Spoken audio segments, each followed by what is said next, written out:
उस पैसे से उन्होंने एक छोटा सा व्यवसाय शुरू किया। अब वह छोटा व्यापारी बनकर भी खुश है। उन्होंने पूरी लगन और ईमानदारी से कारोबार किया। जल्द ही वह अपने शहर का एक बड़ा व्यापारी बन गया। उनका जीवन सुख सुविधाओं से भरा हुआ था। लेकिन कोई कितना भी अच्छा क्यों ना हो, लेकिन जीवन में दुख आता है तो सबल के जीवन में भी दुख आते थे। अपने माता पिता की मृत्यु के रूप में वे दोनों एक दिन ही मर गए। सबल अपने माता पिता से बहुत प्यार करता था, इसलिए उनके निधन से उन्हें गहरा सदमा लगा। वह शवों को ले गया, दोनों को शमशान घाट ले गया जहां अंतिम संस्कार किया गया। वहां उसने अपने माता पिता का शव जलता हुआ देखा तो उनका मन बेचैन हो उठा। उसके मन में कई सवाल उठने लगे। वह घर वापस आया, इसलिए उसने अपने माता पिता के घर और संपत्ति को देखा जिसके लिए उनके माता पिता हमेशा लड़ते रहे। आज जो छूटा पड़ा है, जिन्होंने इसकी देखभाल की, इसके लिए लड़ने वाले एक दुनिया से चले गए। उसके पिता ने जो कुछ कमाया वह सब यहीं रह गया। एक दिन पहले तक उसके पिता मारपीट करते थे किसी के साथ उसकी संपत्ति के लिए। आज वो खुद इस दुनिया से चले गए।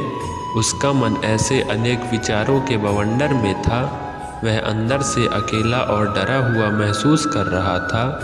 वह खाली महसूस कर रहा था। उसे लगा कि कुछ है, वह समझ नहीं सका, इसलिए वह गुरु के पास गया। उसे देखकर गुरु जी ने कहा कि क्या जीवन में कोई दुख है? सबल ने कहा, वैसे तो जीवन में कोई दुख नहीं है, सब कुछ अच्छा चल रहा है, लेकिन आज मेरे माता पिता का देहांत हो गया। मैं इस घटना से बेहद दुखी और परेशान हूँ। गुरुजी ने कहा, इसमें दुखी होने की क्या बात है? एक दिन सबके अपनों को मरना ही है। कोई ना कोई कभी जिया है और कभी ना कभी जाएगा ही। एक दिन तुझे भी मरना है। शायद तुम भी कल ही मर जाओगे या आप आज ही मर सकते हो। सबल ने कहा, यह क्या कह रहे हो गुरुजी? मैं भी मर जाऊंगा, लेकिन मैं अभी जवान हूँ। गुरु ने कहा कि सब जी रहे हैं इस भ्रम में कि मृत्यु केवल दूसरों को आती है, बड़ों के पास ही आती है, लेकिन जवान और बूढ़े मर जाते हैं, बच्चे मर जाते हैं। मौत का उम्र से कोई लेना देना नहीं है, यह सभी को प्रभावित करता है। मास्टर जी की ये बातें सबल के मन के घर गई और वह चुपचाप चला गया, लेकिन उसका मन अभी भी बेचैन था। वह खाली महसूस कर रहा था। वह सारा दिन अपने बारे में ही सोचता रहा कि वह कौन है, वह इस दुनिया में क्यों आया है, क्या जीवन का लक्ष्य केवल चीज़ों को खाना और मरना है? ऐसे कई सवाल उसके दिमाग में लगातार उठ रहे थे, लेकिन उन्हें अपने किसी भी सवाल का जवाब नहीं मिल रहा था और उसका दुख दिन ब दिन बढ़ता ही जा रहा था। इसलिए कुछ दिन बाद वह फिर से गुरु जी के पास पहुंचा और बोला, हे स्वामी, मैं बहुत दुखी हूँ क्योंकि मैं यह नहीं जान पा रहा कि मैं कौन हूँ और इस दुनिया में क्यों आया हूँ। यह सुनकर गुरु जी मुस्कुराए और बोले, आज आपके जीवन में पहली बार सच्चा दुख उत्पन्न हो गया है। यह वास्तव में दुख कहलाने के लायक है। हम नहीं जानते कि हम कौन हैं, हम क्यों आए हैं, क्या करें, कैसे करना है। सबल ने अपने गुरु से कहा कि उसकी दुर्दशा दूर करो। गुरु ने कहा कि हम सभी इंसान हैं, जीवन भर संग्रह करते रहते हैं। सबल ने कहा कि सभी इंसान जीवन भर धन, सम्मान, परिवार, प्रतिष्ठा, मित्र, शत्रु आदि जमा करते हैं।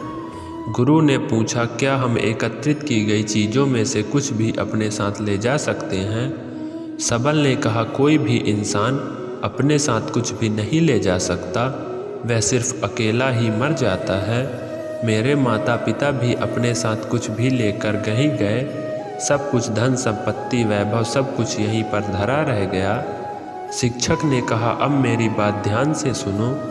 इस संसार में हमें जो संग्रह करना चाहिए वह हम नहीं करते। चीज़ें हमारे सामने होती हैं, लेकिन हम उन्हें देखने की कोशिश नहीं करते। हमें इस दुनिया में जो कुछ भी इकट्ठा करना है वह हम खुद हैं। हमें खुद को जुटाना होगा ताकि जब हम मरें तो हम एकजुट हो सके। और खुद को पहचानने में सक्षम होने के लिए। हम अंदर बटे हुए हैं। हम प्यार, नफरत, गुस्सा, ईर्ष्या में बटे हुए क्रूरता, धन, स्थिति, प्रतिष्ठा, सम्मान, पहचान, धर्म, जाति, सैकड़ों हजारों ऐसे चीज़ों और इच्छाओं में हम विभाजित हैं और टुकड़ों में जीवन जी रहे हैं। इस विभाजन के कारण हमारी चेतना कभी एक नहीं हो सकती। हमारी चेतना शक्ति बिखरी हुई है, इसलिए हमारे पास इतना समय नहीं है, इतनी ऊर्जा नहीं है कि हम मुड़ सकते हैं और अपने भीतर देख सकते हैं। वास्तव में धन, सम्मान और सुविधाओं का अभाव, लोग इसे दुख समझते हैं और जीवन भर के लिए जो दुख कह के रोते रहते हैं।